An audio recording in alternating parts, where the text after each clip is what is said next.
A partir de agora, no programa Maranata, você ouve a Hora da Palavra.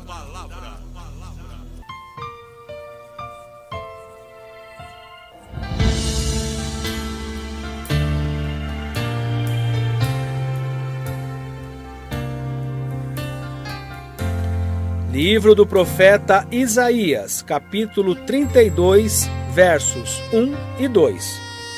Eis que reinará um rei com justiça, e dominarão os príncipes segundo o juízo.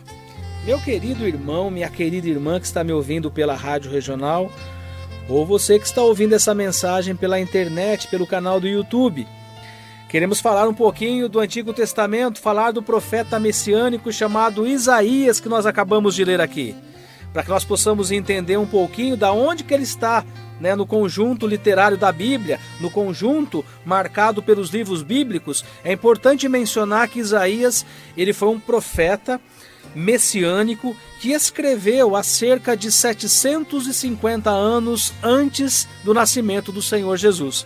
Mas em todos os seus relatos, nos 64 livros de Isaías, nós vamos perceber a mão de Deus, o profeta sendo usado por Deus para anunciar um tempo futuro, um tempo vindouro de salvação, um tempo de transformação, um tempo de graça, de amor, mas também um tempo de juízo. E quando olhamos para essa palavra, quando olhamos para esse versículo na manhã de hoje, nós precisamos entender que ele tem uma dimensão profética, que esta palavra tem uma dimensão espiritual e ela tem um propósito para a tua vida, para você que está ouvindo essa mensagem. Primeiro porque Isaías, muito mesmo antes do nascimento de Jesus, séculos antes do nascimento de Jesus, ele está falando de um reino de justiça. E um reino, ele é constituído por valores que passam pelo poder manifesto de um rei. E quando nós fazemos uma leitura desta palavra à luz do Evangelho, nós temos um rei que se encaixa perfeitamente a essa palavra. E esse rei tem nome, e esse rei tem sobrenome, e esse rei, ele tem uma hereditariedade espiritual vinculada à criação, ao Criador de tudo que há no universo. Esse rei se chama Jesus Cristo. Jesus Cristo, o Filho de Deus. Jesus Cristo, aquele que veio ao mundo para estabelecer os propósitos de um novo reino. Não de um reino material, não de um reino terreno, mas de um reino espiritual. E precisamos entender que esse reino anunciado, ele é marcado, ele é vinculado a uma palavra que tem um poder imenso.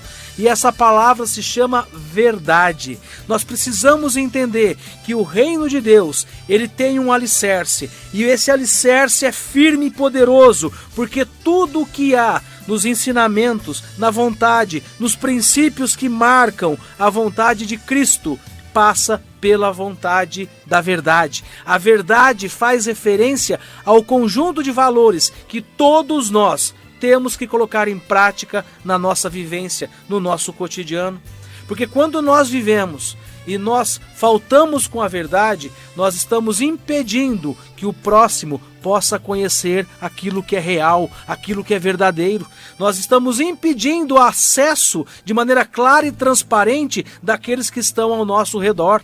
Quando nós olhamos para a atualidade, quando nós olhamos para os valores desse mundo qual vivemos, nós vamos perceber que o que mais tem nos trazido tristeza e indignação é a corrupção, é a mentira, são os casos de escândalos que acontecem e são difundidos por todas as mídias desse país. E quando nós olhamos para esses escândalos, o que nós colocamos como um valor do nosso entendimento?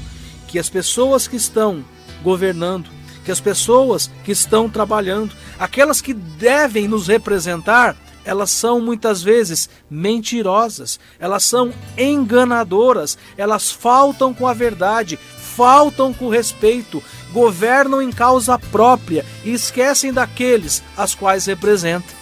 E quando nós olhamos para Jesus, nós vamos perceber que é justamente ao contrário de tudo isso. Porque Jesus representava a figura do Deus Todo-Poderoso. Jesus veio aqui com uma missão de entrega, de servir a um povo, de servir ao Criador dos céus e da terra. E quando Jesus veio, ele tinha uma certeza que a sua trajetória de vida seria marcada pela sua morte, mas não uma morte comum aos humanos, uma morte que tem o caráter de restauração, de transformação da vida de todo um povo. A morte de Jesus representa uma nova possibilidade, um novo tempo, uma nova condição para aqueles que creem no poder de Deus. Quando olhamos à luz do Evangelho, quando Jesus dá seu último suspiro, quando Jesus morre, diz a palavra que o véu do templo se rasgou de alto a baixo, se rompeu numa forma de um divisor de águas, mostrando que a partir da morte de Jesus, nós temos uma nova relação com o Pai, nós temos uma maior proximidade com o Pai, e isso é possível pela ligação que há do Espírito Santo sobre as nossas vidas, do Consolador sobre as nossas vidas, para que nós possamos ter a liberdade de orar, de falar, de dialogar com Deus de uma maneira íntima, como um filho dialoga com o pai, para falar das nossas dificuldades, para falar das nossas aflições, para falar das nossas angústias, para dizer que muitas vezes nós não estamos dando conta daquilo que temos que fazer. Mas esse Deus, ele nos ouve, e na sua mão está todo o poder para primeiramente nos perdoar das nossas falhas, porque ele é misericordioso, e no segundo momento para nos abençoar, para fazer com que o seu amor possa resplandecer sobre as nossas vidas e nós possamos sentir a sua presença de maneira magnífica. Esse mesmo Deus que é anunciado aqui por Isaías, ele funciona como correntes de água viva, ou seja, como um rio de águas limpas e transparentes, de água que jorra, que não tem nada a esconder, que é revelado na sua claridade, na sua condição de limpeza, na condição da sua verdade, para que nós possamos tomá-la, para que nós possamos ser cheios, para que nós possamos ser renovados por essa condição que Deus nos oferece.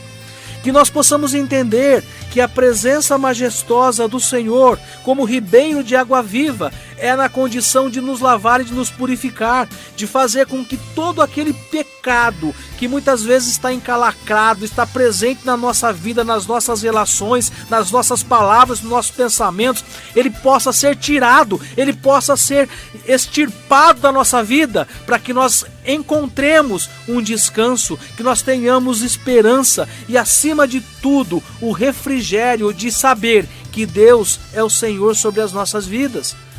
O que o mundo espera, o que o mundo deseja é a paz, mas os homens não conseguem oferecer a paz que nos traz uma condição de tranquilidade.